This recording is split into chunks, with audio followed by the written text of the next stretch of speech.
Welcome to Healing Step to Wellness. I'm Dr. J, I'm May, your trusted guide to whole person health, one step and one bite at at a a time.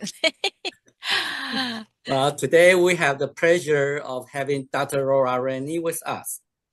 Yeah, I mean this is like way overdue, right? We have been thinking about Dr. Rainey, and then now we have a pleasure to have her. So, you know what? Since I have this prepared, I'm just going to go ahead read it. Dr. Rainey's bio, and then I'm going to have invite Dr. Rainey to introduce herself, kind of keeping to the highlight, and then what is up to date. So, Dr. Rainey is currently triple board certified in preventive medicine, lifestyle medicine, and family medicine. She is very dedicated to helping people with a lifestyle change in improving the health, span, and overall well-being with the foundation of family medicine. She served as a medical director for an active duty Air Force clinic before completing a preventive medicine fellowship at Mayo Clinic and earning her Master of Public Health from the University of Minnesota, and now part of a Mayo Clinic's executive health and breast clinic teams. She focuses on whole person wellness, lifestyle optimization, and planned forward nutrition, emphasizing practical, sustainable strategies that empower individuals to take charge of their health. She brings a special interest in making evidence-based lifestyle habits realistic and accessible for everyday life.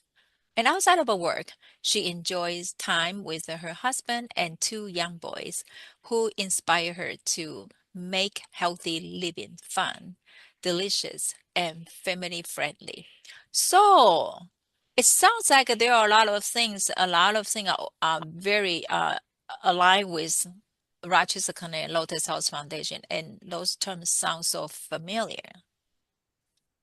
So Absolutely. we are excited to have you here. And by the way, I think we probably want to drill on something that appeared to be very interesting on your bio. So here you go. Take over.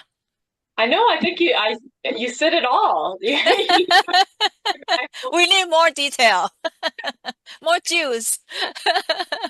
A long road to Mayo Clinic, and I essentially took a pretty non-traditional pathway. My dad was a doctor in the Air Force, in fact, and I spent many years saying I'll never do that, either one of those things. So it took me about 7 years out of college to decide that I want to go to medical school as a non-traditional older student. Went to the Oakland University William Beaumont School of Medicine, which was almost brand new. I was their second class out in Michigan, Wow. and decided to do the health professions scholarship during that time. So the Air Force paid for my medical school, and I paid back the Air Force after that during my family medicine residency and after in Biloxi, Mississippi, where I practiced in primary care, but also occupational medicine with no extra training essentially at that point in time in the Air Force. But I really appreciated my time there. Unfortunately, I stole my husband out of his South Florida snorkeling and dolphin and first mate and boat captain life. And he and I and our two sons came up to Minnesota, where my family's actually in town here. So I've never lived in Rochester, but it's like a family home already. Mm. Wow. Welcome to Rochester. I was trying not to touch your husband's part yet. Well, there are some others great activity that he can do.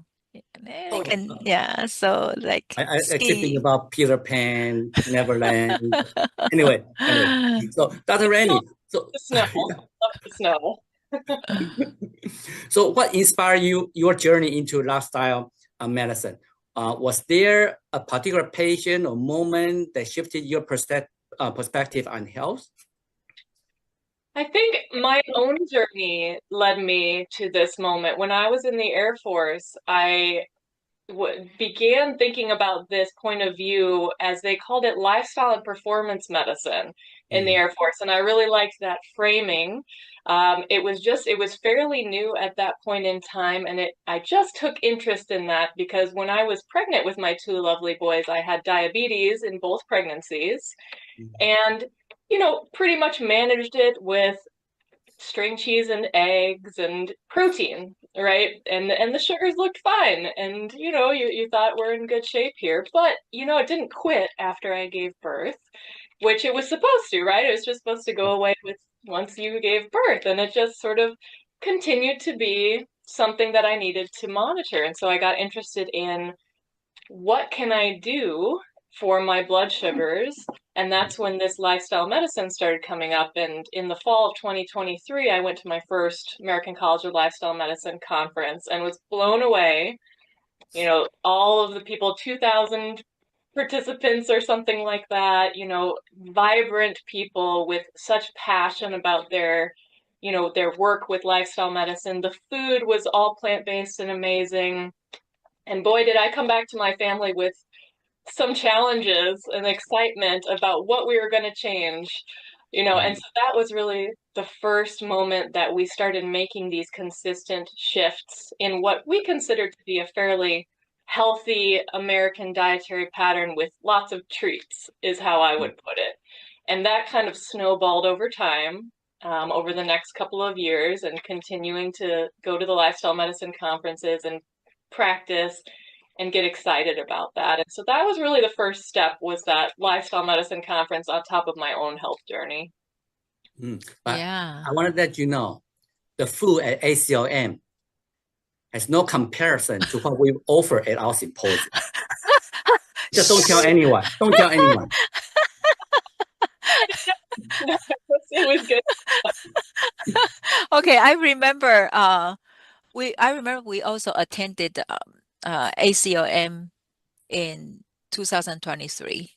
I think that was the last time. Oh, Dr. J, you gave a talk about the Okay, nutrition lifestyle medicine approach in to Denver, right? Yeah. In Denver. Denver. Yes. Yeah. Yes. Yeah. Wow. What a what an inspiring journey in the beginning. I think we always, that kind of remind us way back to 2014 in fall. That was we attended our first lifestyle medicine conference. That was in San Diego. And it was just like my head was spinning like, wow, this is a kept secret. Where are the rest of the doctors been doing? Like, Yeah. and it was like a lot of physicians, speakers. I mean, we followed Dr. Joe Furman, so we knew that he was he had a special presentation. But I mean, again, that proof that ACOM has done a great job, inspired healthcare profession at many levels, especially physicians like you. Yeah, I think So, yeah. in primary care, you say, eat well and exercise, and you put your tiny little blurb in there, but I was afraid of talking about it. I didn't want to bring up sleep and exercise and nutrition because I didn't have all the tools that I learned over time. And going and getting board certified through American Board of Lifestyle Medicine was one of the steps that I took to give me those tools. And now, I mean, I could talk for hours about that. I'm very excited, but it starts with you and experiencing it yourself and within your family. And that's really that ripple effect that we're Definitely. at. Yeah. Yeah. So, well, I'm so glad that it's such a gift to Rochester. We have a physician like you in community in general that walk the talk, and be able to even involve with some community work.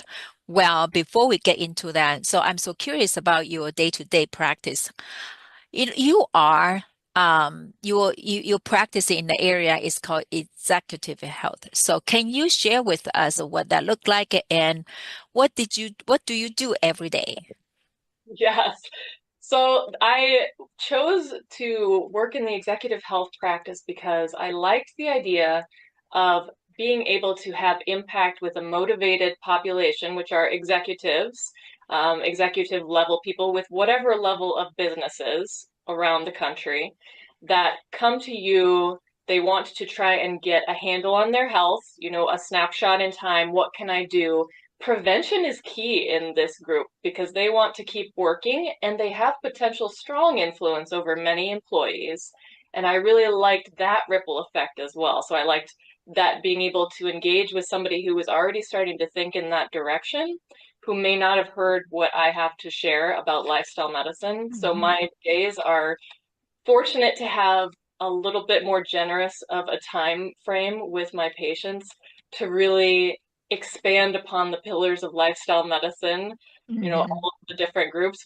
I include that in every single one of my visits. We talk about their health concerns, and then I go right into the pillars and ask them what's going on in their lives in this, and get curious and start listening to where there could be opportunities for health, health in general, but health span optimization is how I put it. I think really, responding to the optimizing phrase instead of a correction, it's more like, how can we find these opportunities, especially the opportunities on our plates?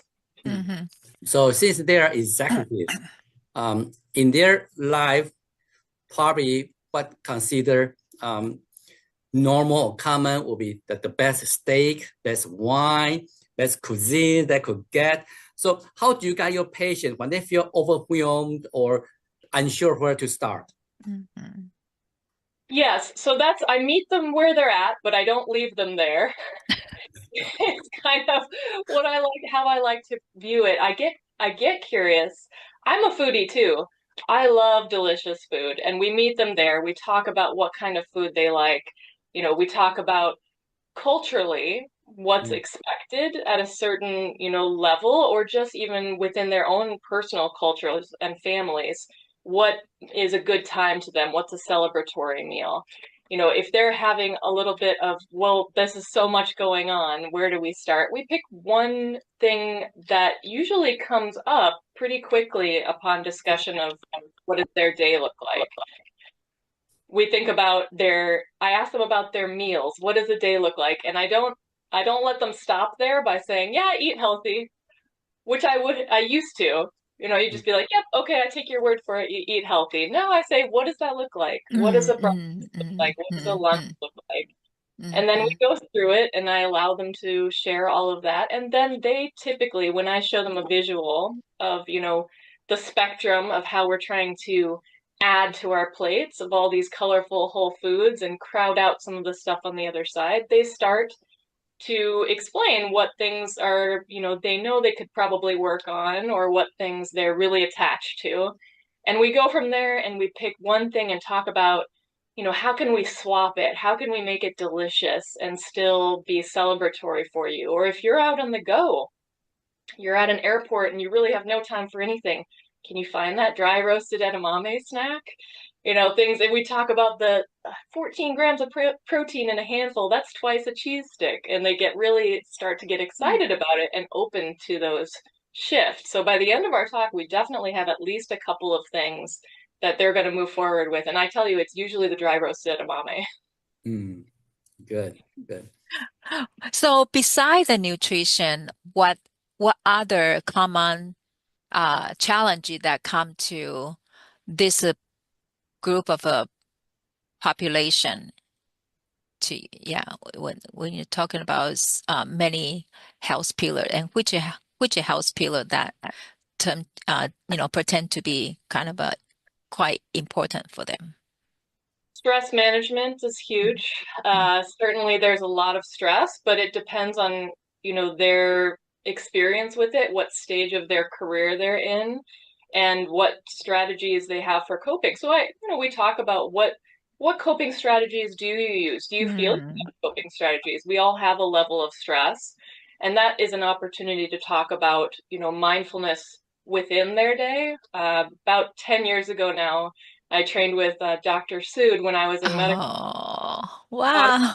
stress management and resilience training, that program that he came through. And what really struck me about that held with me at that point in time was that instead of adding on to your day, it's how you incorporate it throughout your day. To not, one more thing on my checklist, I got to meditate. Instead, it's thinking, how do I interpret the events that happen to me? How do I reframe how do I look for opportunities? And I laugh with them at first. I say, every time when I learned about this, I was in the car in traffic and I'd be stuck and getting angry, and I'd say, oh, what an opportunity this is for me to practice some form of mindfulness. And then after time, it really comes to you quicker and quicker, and you do start to see things as opportunities. And I tell them, we talk about that. They relate to that. At one point in time, I share the study that I, heard that when you get so uptight and angry and stressed out, your blood thickens, which increases your risk of heart attack and stroke. And we think smooth blood, in a way that you can have sort of those triggers. And if all else fails, just assume the person in the other car is on their way to the hospital. They're probably not, but what does it hurt? Yeah. Well, the good thing is in Rochester, you probably don't have a lot of traffic jams. It will be very hard to have traffic jams. That's rush minute, right? Yeah. So when you talk to patients, over there, want to see what is the evidence. So do you have any clinical tests or parameters you will use to show your patient that this really is working? Oh, yeah, there's so many. I mean, I think what I see most often is cholesterol and being elevated cholesterol. And I look at that differently now than I used to as well. When it turns red is when people start paying attention, but at least, in our group, it doesn't turn red until your LDL is like over 130 or something like that. And I tell them I'm a little bit more strict about this because I know that there's ability to drop that into a more health promoting level. That's a number. It's not the only thing we look at, but that's one of the markers. I'm interested in their overall health and shifts. Diabetes screening, of course, an A1C is very helpful for moving that along. We also are fortunate enough to have body composition analysis, which nowadays is more widespread. A lot of gyms come with this opportunity, or you can even get a home scale that has that.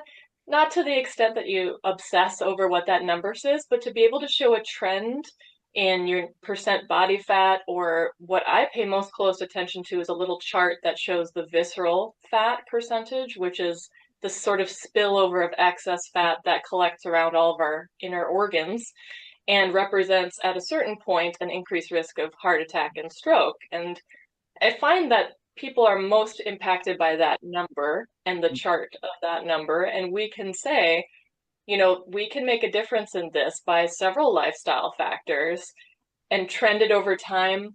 We talk about, your 80-year-old self, your 85-year-old self. That's what we're doing it for. I want you to be functionally 100, not just 100. But at the same time, sometimes it's hard to think about your 85-year-old self. And so how you feel today and tomorrow and how you move and the energy that you have, that's going to have the biggest impact first. We're talking about little quiet changes over time that create these huge results. And yeah, I share my own stories of, the numbers dropping and all of that. And at the same time, I say, now I have time to spend with my 2 little boys and I feel like I can keep up with them. Fair. Yeah, I can tell this is how you can share actually a lot of it coming from your inside, because you model yourself and you have a recipe to share. You have some suggestions from how to manage the stress. So you walk the talk, and that's so important. Then with your clinic experience, how do you extend your knowledge even further outside of the exam room, like to the community? Can you share us more about your community involvement? Sure, yeah.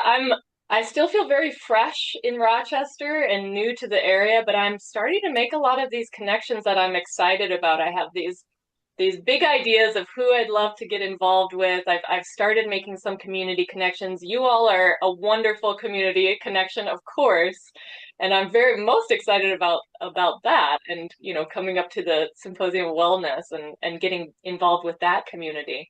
But I also have started on some other fronts, one of which is the medical students and education, working with them to get lifestyle medicine involved in their curriculum. Also working in various parts around Mayo and across the country. I have a talk coming up this weekend where, I'm going to be in San Diego, speaking of, giving a talk about plant-forward nutritional strategies.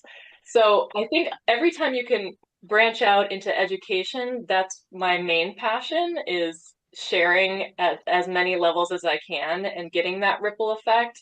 But eventually I'd love to work with community partners in the restaurants because, you know, food should be celebratory and restaurants are definitely leading in how we Mm. introduce that to people, how people get excited about sustainable plant forward eating. And if they see something that's a celebratory plant forward meal on the menu that's just there, they can order it, they like it, it's delicious. You meet people with flavor and you make it accessible and in the environment. And I'd love to see more of that, and I'm excited to move forward on those partnerships. Sure. So when you look at the community, are there any barrier to the community or community members that you can see and how you can help resolve them? I think a lot of the barriers these days tend to be, lack of access for one thing, is lack of access to choices at the restaurants, at some of the areas that people are finding food in the community. One is also some disinformation or misinformation, of which there is much these days, on social media at multiple levels all around them, more maybe than even a few years ago. And so having those kind of, changes and barriers are tricky with the environment around it. We don't live in a bubble. So it's not just our own personal decisions, but, you know, education, I think, still comes first because when people say, I know how to eat healthy, I say, yes, and, can I, let's share a little bit more about what that looks like. And when they, every day I do a lot of myth busting about what is a healthy choice, and a lot of times we talk about, I can't eat soy foods. Aren't those bad for us? And say, absolutely not. No, that's something that we should be eating. How can I get you to try tofu?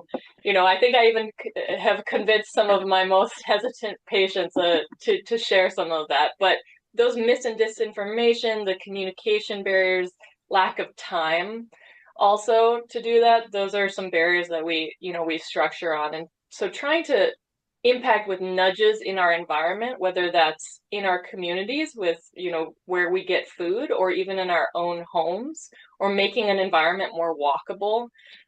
We talk about if you're around, how can you move more throughout your day? Because sedentary, of course, is a huge concern in our communities. Can you just, stand up and move around? Can you find the stairs? I call it like elevator roulette. At Mayo, we have a lot of elevators. So get on the elevator, don't push any buttons, and then get off at the next floor, take the stairs from there to where you work. So there's a lot of creative options out there, but I think it still has to start with education. So in terms of misinformation, there are two I would write that just see how you deal with. Number one is, I think 2015, the World Health Organization classified processed meat as category 1 carcinogen. And then number two is wine, alcohol. People said it's good for your heart. Used to be 1 drink for women, 2 drinks for men daily is good. Now it says no amount of alcohol is safe. So how do you work with your patients and those or community members? For alcohol in general, I think we are moving in a good direction as a whole. In our communities. And what I'm seeing is the younger generation is not as attached to alcohol as they used to be. And in my population of patients, it used to be the thing you needed to do. That's how you get business done. You need to be seen doing that. And I encourage them to really be change makers in that space if they're still feeling that. We're too old for peer pressure, I think. At this point in time, you can be the one making the choice and being a model for that. We talk about small steps for a lot of people. They're already starting to track. They've heard this idea that maybe alcohol is not bringing us any health benefits anymore, but habits are hard to break. And with the pandemic, a lot of people got used to that as a stress relief mechanism, and they're still doing that. So, instead of what I used to say, which is just like, yeah, drink less, maybe up to 1 or 2 glasses of wine a day or something like that is probably fine. We do talk about dose and dose response, but I also say, we no longer have any evidence that any amount of alcohol is safe, or recommended. Less is better, none is best. How do I work with you in particular? What does that look like? Does that look like we find out and I say, what does 5 ounces of wine look like? A single serving size. Most of the pours are maybe double that sometimes of what you get. So that's step 1, is learning what a serving size is if you're working your way down. Number 2 is pouring that, capping it, taking the air out and putting it way up high maybe. It's a barrier, and now you have to work a little bit harder to get it. After that, could you not bring it into the house anymore at a certain point? Yeah, you can go get it, sure. But at a certain point, is that too much effort? And then what are you replacing it with? What is it about that alcohol that brings you joy? Is it that you're around friends at that point in time and that's, how you feel? Could you have something else, a spritzer or something like that in your hand if you want something in your hand? Could you do 1 glass of water and 1 glass of alcohol? There's a lot of these little tips and tricks now that people really respond to and that resonate with them. And we talk about going down over time. Some people are all or nothing, and I welcome that. If you are somebody that's like, I'm done and you want to be done, great. But for most people, it's smaller steps in there. So for the alcohol, for sure, processed meats along the same lines, just like you said, tend to be strongly culturally related, but also treats. And I was that person. I was like, that's my favorite sandwich. I'll never not eat bacon again. But I share with them, people take these hits and they say, you're going to take all the pleasure out of my life. So I'm just going to keep doing what I'm doing and I'll just die, a couple years earlier. And that's when I talk to them about risk management. And I say, is that a bet you want to gamble on, that you're going to have a heart attack and die? Probably not. We'll save you. We're very good at keeping you alive these days. But what's the last 10 years of your life going to look like? Is it going to be in a debilitated state? And that's the evidence that we have for eating this dietary pattern. That's an important concept. And I also tell them, you don't have to eat like a sacrificial bunny and be very sad, but you're going to live longer, but you're not happy with what you're eating. Your tastes shift and your cravings shift over time. And I never would have believed it myself, but every next better than choice snowballs into the next and the next. And if you don't like something today, try it in 6 months again. And soon you'll start to crave those things that actually love you back. And the things that you used to love, that you enjoyed, you don't feel good anymore when you eat them. Additionally, with your thoughts of your 85-year-old self. And those come together and really motivate you to make the next better than choice. Excellent. Well, so it is so true. It kind of help people to see their 85 years old self, or so I like the way you say that. Like, we will save you, but think about what kind of a life you're going to deal with, right? So yeah. Good. Yeah, I know. And then, whether you wanna at an age you wanna be in a nursing home, you wanna live in your home, so that is the choice that we make. Yeah. Finding their why are they doing it? Do they have Yes. kids that they want to pick up? Do they have gains and they want to go hiking? Find their why. Exactly. That is why when you look at it, our 6 pillars are a little bit different from the 6 pillars from ACLM. because we have passion over there. It's your why. And then we put avoidance of risky substance under the nutrition. But yeah. So Dr. Rainey, so when you are working with the executive patient and then also working at a community, how do you bring the conversation, like how they can help the community, like their work, their employees, their work culture, and also in the community partner? Because when community partner talk about the wellness, it may not be exactly the same as what we are thinking. We have a higher maybe as to say a higher expectation of, from a nutrition standpoint, we would like to encourage people to adopt a more plan forward meal. May not be exactly what the other community partner thinks. So how do you manage this? So far, I don't know how to put it in my work so far. I think the most effective strategy has been the ripple effect, because doing the work ourselves first and coming with that, the challenges and the barriers, and then speaking to other people in your family and having those conversations can be very challenging at first, but they're your loved ones, so you have a little bit of buffer. Or maybe sometimes it's a little bit harder. I don't know. It depends on the family. But in in my case with my family and friends, I find that over time, having those conversations over and over again and getting challenges back and getting well, what about this study? Or, I heard this, how does that reconcile what you're saying, is an opportunity to look into it in more depth. And that's what I encourage my patients and my loved ones and family and friends to do, is be open to these discussions and not shutting anybody down and not starting in it from a very judgmental place, which is so tempting to do when you've experienced it and you're excited about it and you feel like this is the right way and we have all this strong evidence to support us. One, it's got to be, for food wise anyway, it's got to be delicious and sustainable. And that's why when I talk to people about this, I encourage they use the words dietary pattern, a whole food, plant predominant dietary pattern. Again, meeting people a little bit where they're at, but encouraging them and challenging them to take the next step and be those models for their friends, family, for their coworkers. Is there something they can shift in their own work environment, which are all different?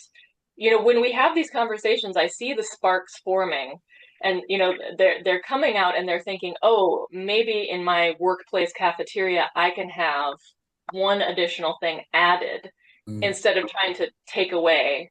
At first, just make it added. Or can we, put more art in our stairwells? Can we make it clear how we can do this? Can we do a challenge at work and, have reward system, or just do it for, who's the best at this? So I think it takes a different form depending on every workplace.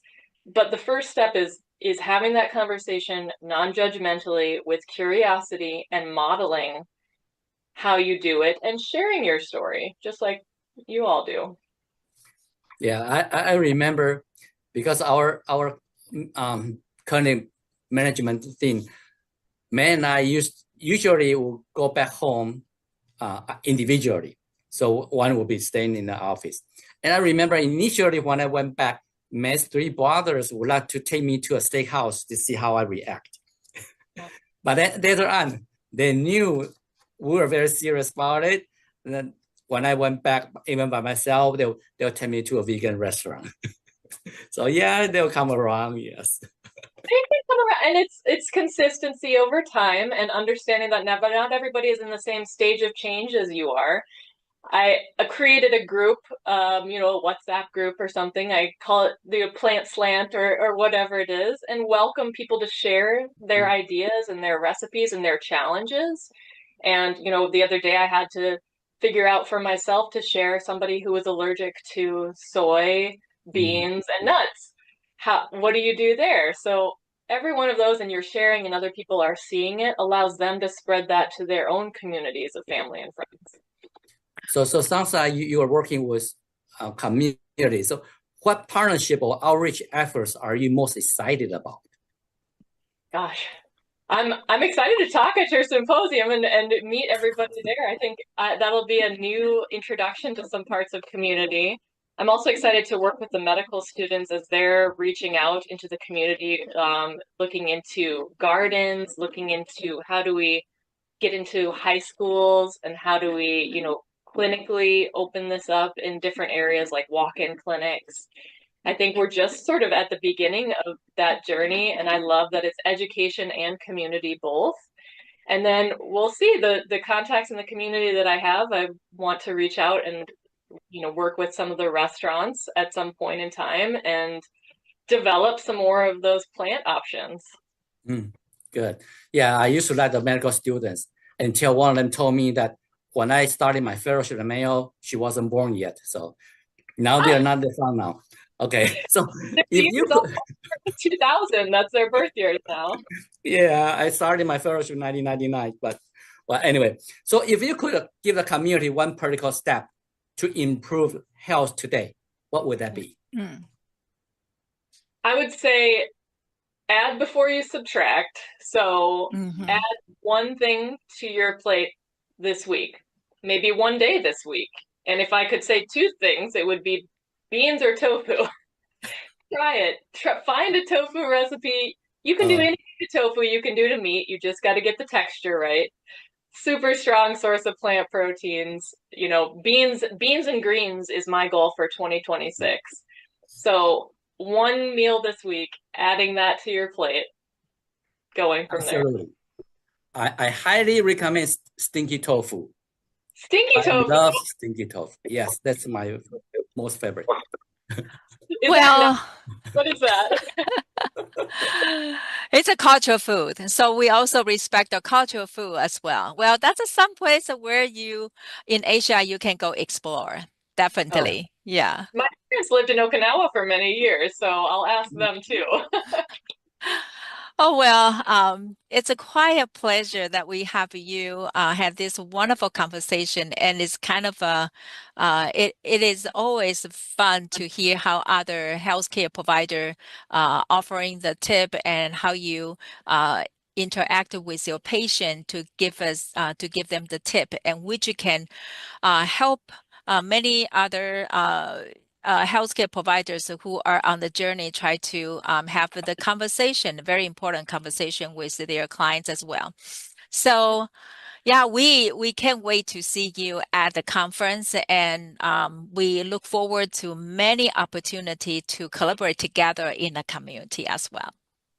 Absolutely. Really appreciate you being on. Yeah. So yeah, Dr. J, that's a close our conversation today. Sure. Thanks for joining us and hearing Step to Wellness. I'm Dr. J. I'm May. Guiding you toward whole person health, one step and one bite at a time. See you next time.